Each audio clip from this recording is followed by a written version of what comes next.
Europe 1. À 5h13, Marion, vous nous parlez ce matin des objets les plus fous qui ont été oubliés dans des VTC. J'ai perdu la tête depuis que j'ai... Alors non, Danny Briand n'a pas perdu sa tête dans un Uber, mais j'ai le compte-rendu des objets les plus dingues oubliés ou perdus dans les voitures de cette célèbre compagnie de VTC l'année dernière, et Oui. vous allez voir, c'est tout aussi insolite. Alors, on parle d'Uber. Ouais. Chaque année, en fait, Uber publie sa liste des objets oubliés par les clients.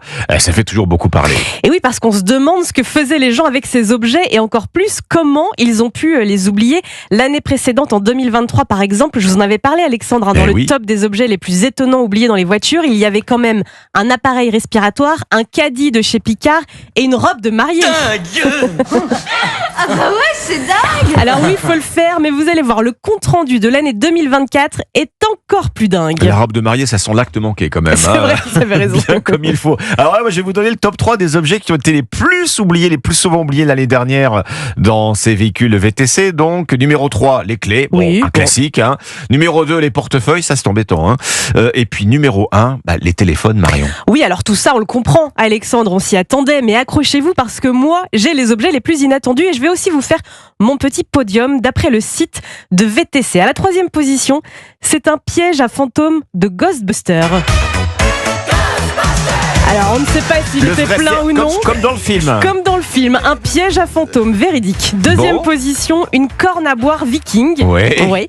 Et attention, c'est un petit peu glauque, mais en première position des objets oubliés, c'est une tête de mannequin avec des cheveux humains. Je vous assure que tout ça est vrai. De magasin de prêt-à-porter, en fait. A priori, ouais. avec des vrais cheveux, mais alors dans le reste de la liste, il y a aussi des pépites. Je vous donne mes préférés, mais c'est vraiment n'importe quoi. Une sculpture de poulet, des documents de divorce, des matelas, ça paraît difficile à oublier quand même, des matelas, mais oui, ça existe. Et mon préféré, un urinoir. Un urinoir. Alors, tout ça, il faut se dire, ça se passe aux États-Unis. Hein. Alors, c'est vrai, les objets que je viens de vous donner, ça se passe aux États-Unis, mais je vous rassure, la France n'est pas en reste. On n'a pas à rougir parce qu'on a fait aussi fort chez nous l'année dernière.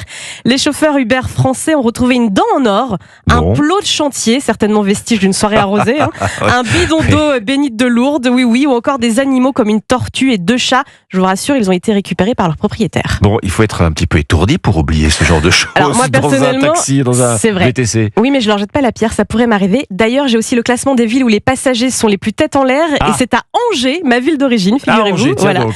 Il y a également Grenoble, Rennes, Toulon et Amiens. Bon, et alors, allez savoir pourquoi le jour de l'année où l'on dénombre le plus d'objets oubliés, c'est le 26 octobre. Vous avez raison, c'est aussi dans le compte-rendu de la compagnie, alors faites attention, le 26 octobre, faites attention tous les autres jours. Vous savez que si ma grand-mère faisait de la radio, vous savez ce qu'elle vous dirait ? Non. Un jour, ils oublieront leur tête. Voilà. Ah, ben ça, c'est signé Jean-Claude Duss, ça. Aussi, Ça, enfin, c'est vrai. le professeur de ski. Mario Gallio, votre histoire dingue chaque matin sur Europe 1. Merci Marion.